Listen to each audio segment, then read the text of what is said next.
Welcome to another episode of our Seamless Edition. Today I'm joined with Uzeel or Rehman, a resident of the UAE since 15 years. In the short amount of time, he's managed to build 2 startups and other interests as well. I'm so delighted to be joined by him today. So we're going to start. Uzeel, thank you so much for taking out the time. It's a pleasure to be here. Thank you. Glad to be here as well. I'd like to know, as an entrepreneur and a startup journey, what can you take us through your experience of how the journey has been, what you thought it would be, and what it actually is? Well, to be honest, startup journey is something you just can't really, you can't map it out on how it would play out eventually. Starting on, I think there's a lot of excitement when you're starting something new, and you always have that.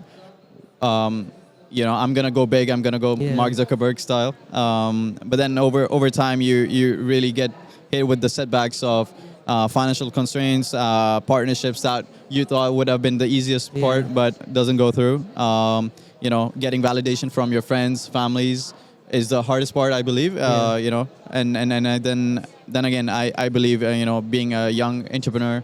Right. I learned a lot, and in my space, I believe that there's no room for failure. It's all learning at the end of the day, and so I'm quite privileged to have worked on 2 ventures, and also be able to help other entrepreneurs start their journey. Okay.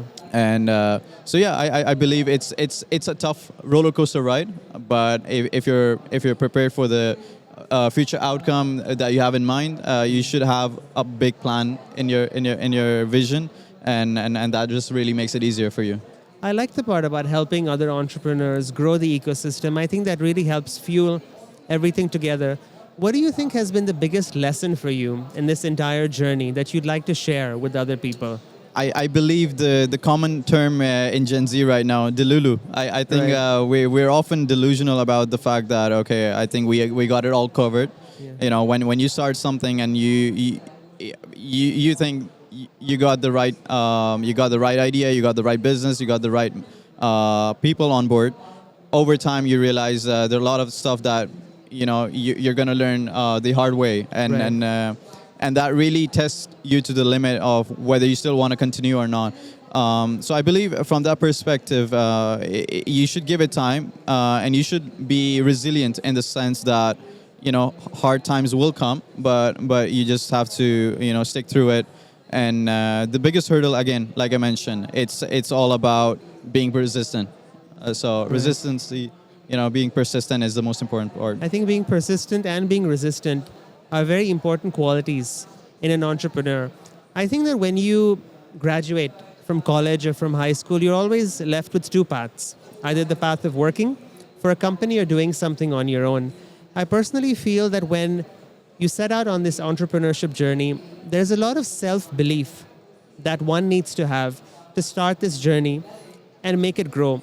What has been the biggest reason for you to decide to go on this path as opposed to working a traditional 9-to-5 or 9-to-6 employment route? I have an interesting take on this. The reason I would say is that I never went to university. Okay. I started off, I'm one of the high school graduates.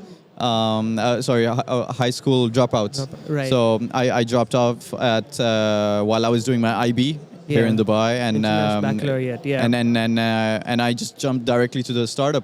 And this is something that I've been working on with my father for the last 8 years. And although it is considered as a family startup, I've been with family startups, you also work much harder than you would have in a 9-to-5 job. Essentially, there's no working hours. When you start your own business. 2 reasons: one is out of excitement, and another one is that you're at stake to do as much as possible. So for me, not going to university was a big gamble, and then working hard on my startup was something that I had to focus on. So I believe it really worked in my favor, given the fact that most of my fellow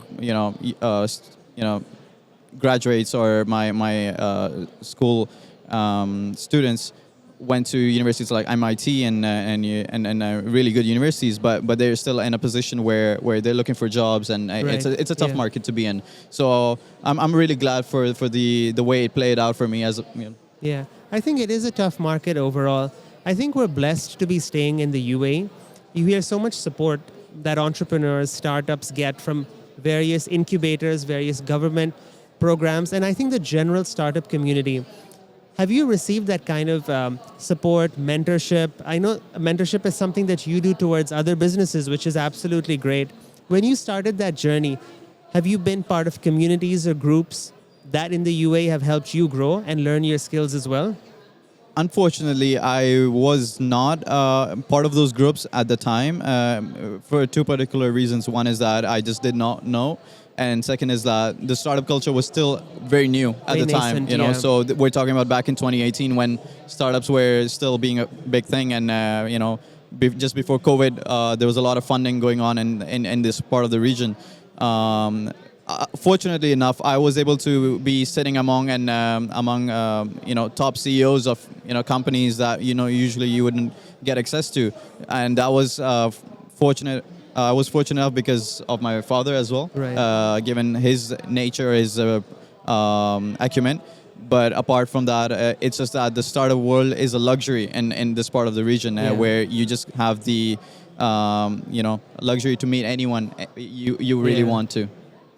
That's very good. An event like Seamless, for instance, is the same thing where we get to meet people from different backgrounds, different kind of industries. I think over the past few years, any business takes time to set up. It takes time, it takes patience, and sometimes things go up, sometimes things go down.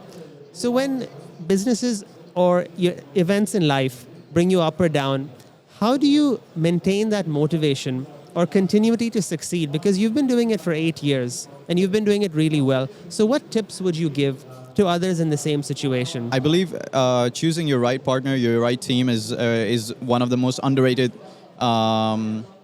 trait that you could get. You could do for your startup is Right. if you have the right partner on board with the right vision, you're gonna support each other on bad days, and that's the Right. most important part because you need a reminder on why you started and why you're doing something you really love to do. So there's that, and then at the end of the day, you also need to be really resilient and not let your, I would say, ADHD kick in when it Right, comes right. to okay, this is not working, let's start something else. Something else, So you right. got to stick through it. Okay. That's been really insightful. I'm really glad we had this conversation. Thank you so much for your time and wish you all the best in your Thank you future so much. success. Thank you so much. It's a pleasure. Thank you.